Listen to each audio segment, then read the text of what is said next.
as I mess with the camera angle, I shift the camera. I got a new iPad stand. I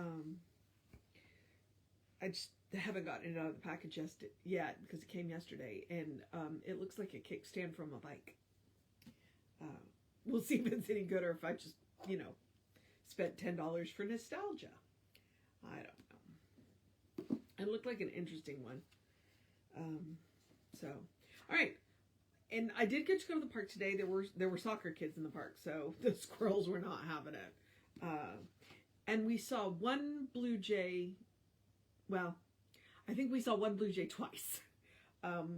We saw one blue jay, and I saw it, and then it flew away. And then a little bit later, we were trying to throw peanuts to these itty bitty squirrels who were not catching that we were throwing food. And suddenly this blue jay came out of nowhere with no warning, because a lot of the times they'll scream at us, snatched the peanut that he had thrown for a squirrel and flew off. So, no pictures of blue jays, but I did see one twice. So, all right, it is March 30th. Our title is Keys to Prosperity, and this is a 20-point list on Keys to Prosperity. Our author is Elizabeth Carrick-Cook, and this was published in The Science of Mind in October of 1983. And it's page 26 to 28 if you are interested in looking it up. Because as I understand it, I don't know if they're finished yet, but they were digitizing, so you would have access to the Science of Mind magazine online through the archives. So, all right.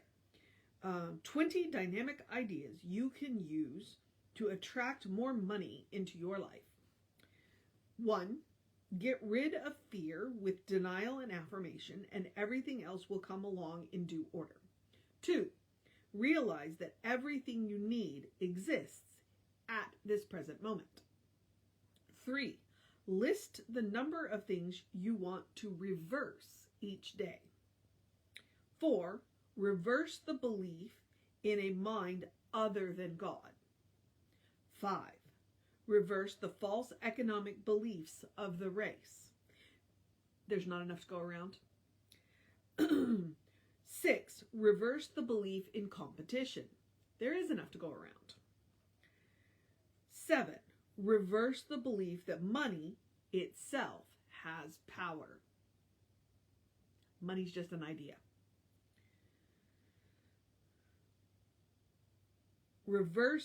8. Reverse the idea that people have to earn their own living. 9. There is no unemployment. 10. Reverse the fear of expenditure. 11. Bring a sense of interest and of joy into your spiritual treatment or your prayer. 12. Do not break the rhythm of daily prayer. 13. Act as though your good is at hand, and it will be so. 14. Never look upon any person, place, or thing as your financial support, not even yourself or your own efforts. 15. Revel in the joyous assurance that God's guidance is all there is, and God is the only worker. 16. Do not put your desires in the future. 17. Learn to break problematic sentences in 2 different parts. Break it with a denial like this, as the thought, I don't believe I'm going to be able to pay this bill, comes. Immediately assert, not a word of truth is in it. It is already paid in divine mind. 18. Associate yourselves with persons who are prosperous. 19. Always rejoice in success wherever you find it. 20. Remember that this law of abundance applies to relationships and achievements, as well as to money. Remember, in this universe, there is no virtue in not having what you need for a joyous, healthy life. Be done with lack.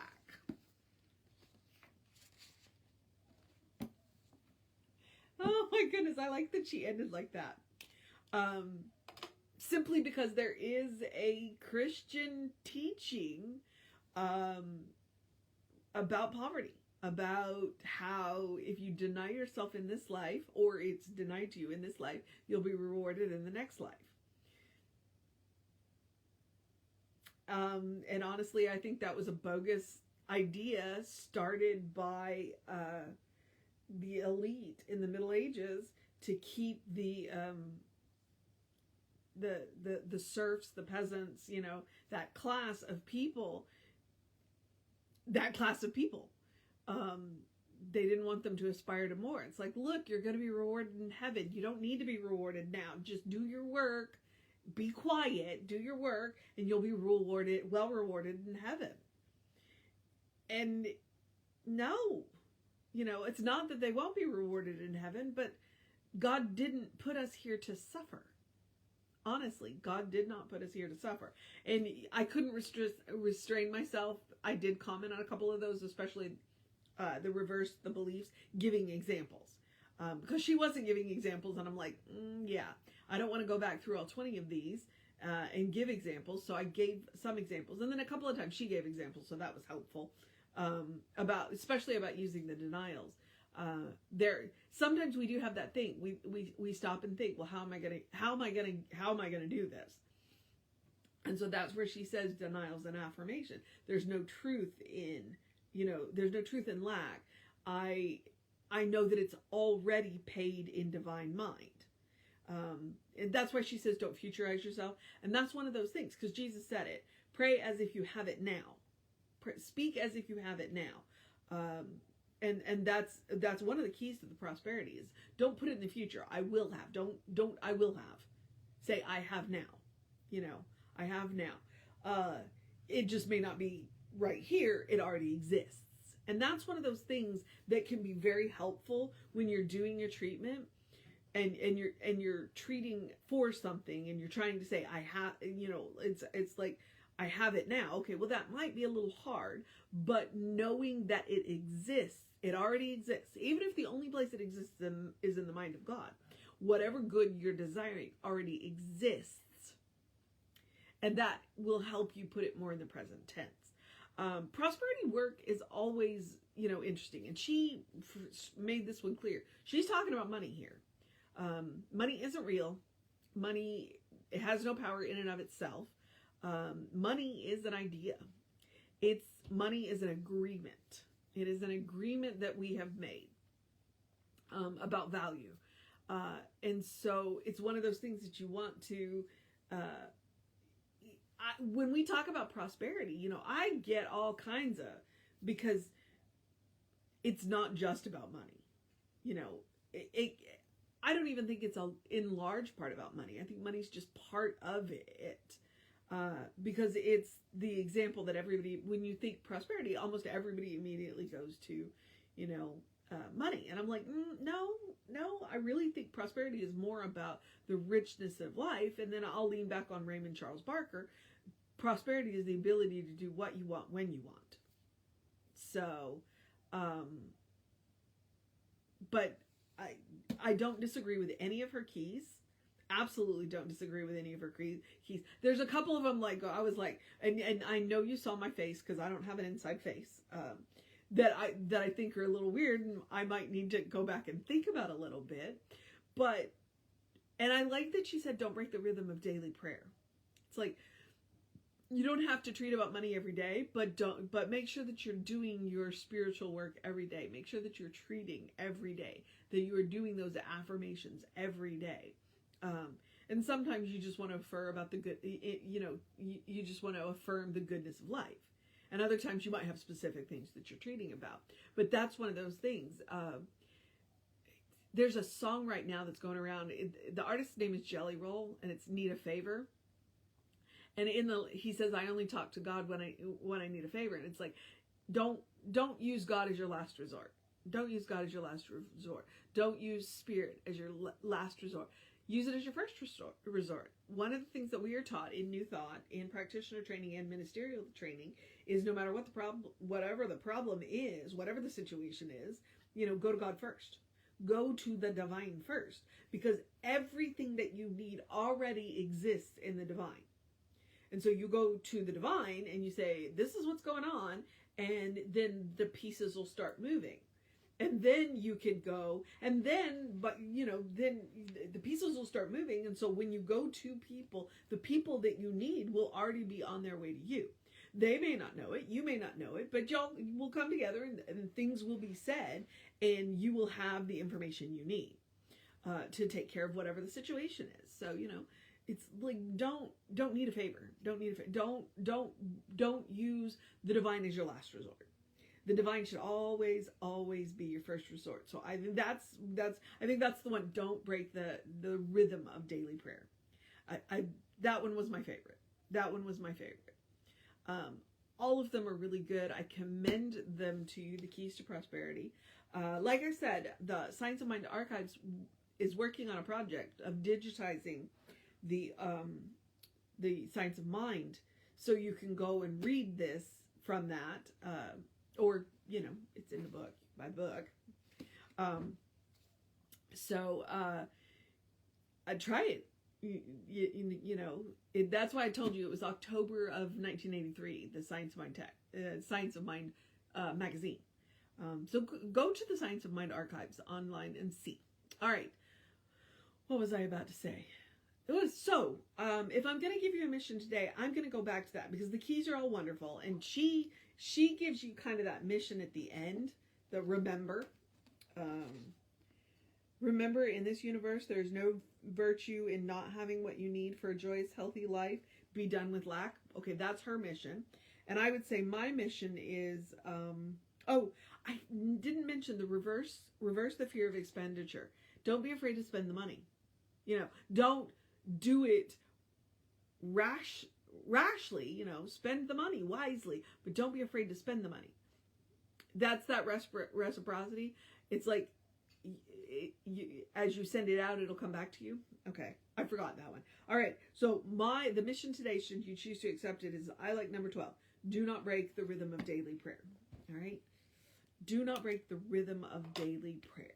Make sure that you are doing some kind of spiritual work every day, especially when it comes to the idea of prosperity. Be it an affirmation, be it a treatment, be it whatever. Don't break the rhythm of daily prayer. It will serve you in the long run, in far greater ways than just prosperity. Okay, your life will be better for the rhythm of daily prayer.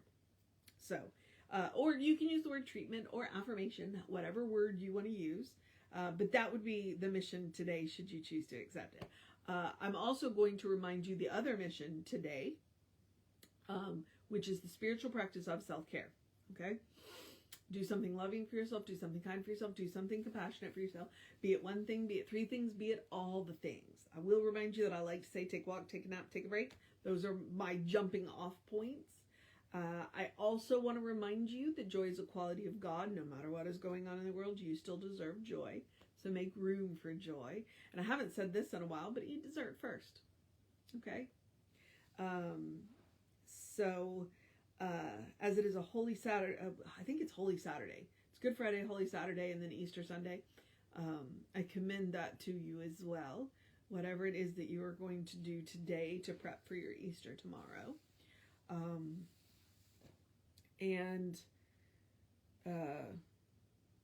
I've lost train of my thought, so I'm going to jump into the housekeeping. We are Creative Life Spiritual Center, Creative Life Spark on the social medias. I am the running Rev Ryan on the social medias that I am on. I would commend them to you. I encourage you. One of the easiest ways that you can support the center is to go to our social medias and to like the posts, to share the posts, to like the pages, follow the pages, or subscribe to the pages, whatever it is that you have to do, depending on which social media you're on. There is fantastic stuff on the YouTube channels. And when you subscribe to the channels, I think it's when it'll notify you when you upload new videos. When we upload new videos. Every now and again, like last week, Jesse gave us a list of 7 reasons why your treatment may not be working.